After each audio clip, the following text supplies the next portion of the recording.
এইটা যদি 5 তারিখের ভিতরে আগামী করে এই যে নির্বাচন কমিশন যে এই সিদ্ধান্ত দেন, অ্যাকচুয়ালি আমি অবাক হয়ে যাই যে তারা জনগণের এবং এখানে সুন্দরবন এবং দ্বিতীয় সমুদ্রের স্বার্থকে 1 নম্বরে দেখে আমরা আমাদের সর্বোচ্চ ত্যাগ জনগণ দিচ্ছে, সংবিধান দিচ্ছে।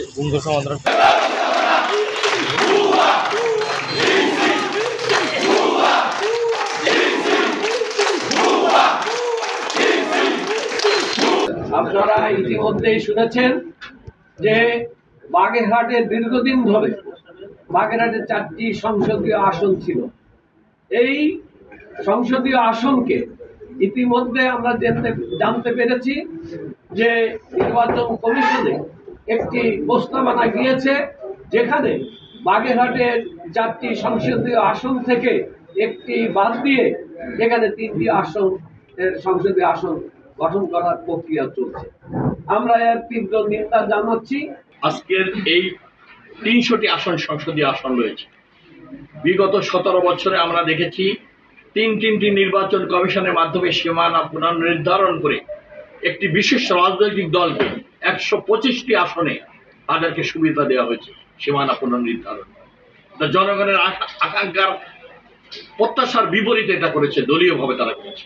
আজকের এই সিসি অত্যন্ত সম্মানিত ব্যক্তিবর্গ যারা রয়েছেন, প্রধান নির্বাচন কমিশনার এবং কমিশনার বৃন্দ, সচিববৃন্দ, আজকের যে প্রেক্ষাপট তৈরি হয়েছে, ঐতিহাসিকভাবে 70 সালের পর থেকে বাগেরহাটে 4টি সংসদীয় আসন, এখানে হিস্টোরিক্যাল একটা বিষয় রয়েছে।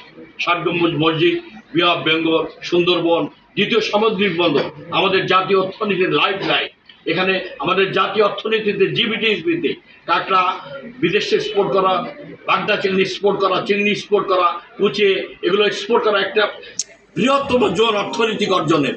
সেই জায়গায় আবার দ্বিতীয় সমুদ্র বন্দর, আমাদের সুন্দরবন, আমাদের বে অফ বেঙ্গল, প্রচুর মানুষের কর্মসংস্থান, মৎস্য সম্পদ আহরণ করে জাতীয় অর্থনীতিতে যোগান দিয়ে যাচ্ছে এই বাগেরহাটে 4টি আসনের মানুষ। এইটা পরিকল্পিতভাবে। আর বাংলাদেশে কোনো আসন পাননি কর্তন করার।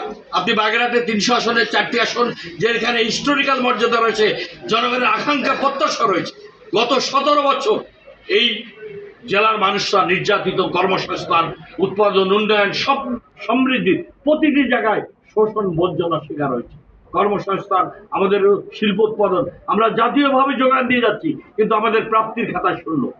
উন্নয়ন উৎপাদন বঞ্চিত হয়েছে, শোষণের হাতিয়ার হিসেবে বাগেরহাটবাসী বঞ্চিত। এরপরে আবার মরার উপর খাড়া। আজকে আপনি ইসি নির্বাচন কমিশন, তাদের প্রতি আমাদের শ্রদ্ধা রয়েছে। সাংবিধানিক প্রতিষ্ঠান, মানুষের আকাঙ্ক্ষা প্রত্যাশার প্রতি অবশ্যই তাদেরকে শ্রদ্ধাবোধ রাখতে হবে। আপনি কোন বিবেচনায় সাংবিধানিকভাবে এই গুরুত্বপূর্ণ আসনগুলোকে, যেখানে আমাদের লাইফ লাইন জাতীয় অর্থনীতি, আপনি কর্তন করে সেখানে সংসদীয় আসন কমানোর অধিকার আপনি নিয়েছেন? সমস্ত বাগেরহাটবাসী, লক্ষ লক্ষ মানুষ, 9টি উপজেলা, 3টি পৌরসভায় মানুষ বিক্ষুব্ধ ফেটে উঠেছে।